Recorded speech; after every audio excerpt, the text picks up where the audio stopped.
Hello and welcome. आज की कहानी का नाम है नादान ऊंट। एक बहुत बड़ा जंगल था। उस जंगल में एक शेर रहता था। उसके दो सेवक कौवा और गीदड़ थे, जो शेर के शिकार का बचा हुआ हिस्सा खाकर अपना पेट भरते थे। एक बार 2 दिन तक शेर को कोई शिकार नहीं मिला। दोनों सेवक भी भूखे प्यासे घूम रहे थे। अचानक उन्होंने एक ऊँट को जंगल में देखा। गीदड़ ने बड़े प्यार से ऊँट से पूछा, परदेसी भैया, आप इस जंगल में कैसे आ गए? तो ऊँट बोला, मैं अपने साथियों से बिछड़कर रास्ता भूल गया हूँ, इसलिए जंगल में भटकता फिर रहा हूँ। तो कौवा बोला, भैया, आप हमारे राजा से मिल लें, वह हर परदेसी की मदद करते हैं। ऊँट तो पहले से ही बहुत दुखी था। उसने उन दोनों की बात मानकर शेर के पास जाना मंजूर कर लिया। वह शेर के पास पहुंचा और उसे अपनी कहानी सुनाई। तो शेर बोला, तुम चिंता ना करो, इस जंगल में तुम्हें किसी से डरने की आवश्यकता नहीं है। आज से तुम मेरे मित्र हो। फिर गीदड़ कौवे से बोला, मैं तो चाहता था कि शेर ऊँट को मार डाले ताकि हमें भोजन मिल जाए, पर शेर ने तो बना बनाया खेल ही बिगाड़ दिया। अब हम शेर के लिए कोई शिकार तलाश नहीं करेंगे। जब शेर भूखा होगा तो अपने आप ऊँट को मारेगा। तो कौवा बोला, तुम बिल्कुल सही कह रहे हो गीदड़ भैया, अब हमें ही कुछ करना होगा।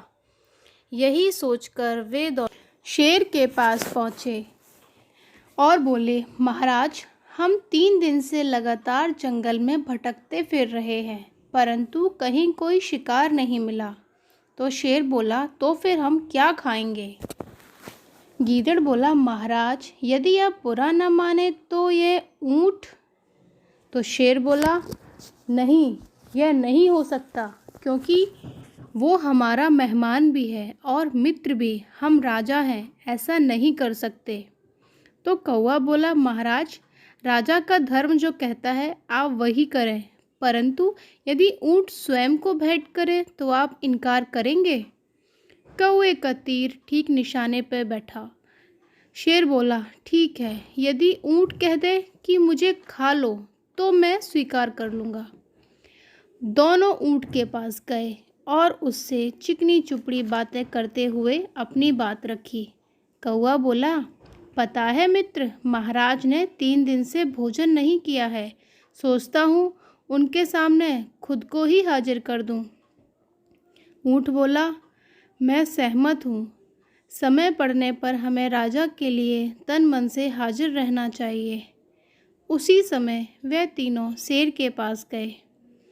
तो कौवा शेर से बोला, महाराज, आप भूखे हैं, आप हमें खाकर अपना पेट भर लें। दास का यह कर्तव्य है कि मालिक पर कुर्बान हो जाए। तो शेर बोला, नहीं, मैं तुम्हारा मांस नहीं खा सकता। फिर तुम तो मेरे दास हो, वैसे भी तुम्हारे थोड़े से मांस से मेरा कोई भला नहीं होने वाला। ऊँट ने जब यह देखा कि शेर दासों का मांस नहीं खाता, तो उसने कहा, महाराज, आप मेरा मांस खाकर पेट भर सकते हैं। शेर ने उसी समय ऊँट की गर्दन दबाकर अपने दांत गड़ा दिए। कुछ ही क्षणों में उसने ऊँट को खाकर पेट भर लिया और जो बचा था उसे गीदड़ और कौवा खाने लगे थे। बेचारा सीधा साधा ऊँट गीदड़ और कौवे की दुष्टता का शिकार होकर अपनी जान गंवा बैठा। तो इस कहानी से हमें यह शिक्षा मिलती है कि हमें आँख मूंदकर किसी पर भी विश्वास नहीं कर लेना चाहिए। तो अगर आपको यह कहानी अच्छी लगी हो तो इसको लाइक करें और इस चैनल को सब्सक्राइब करें। Thank you.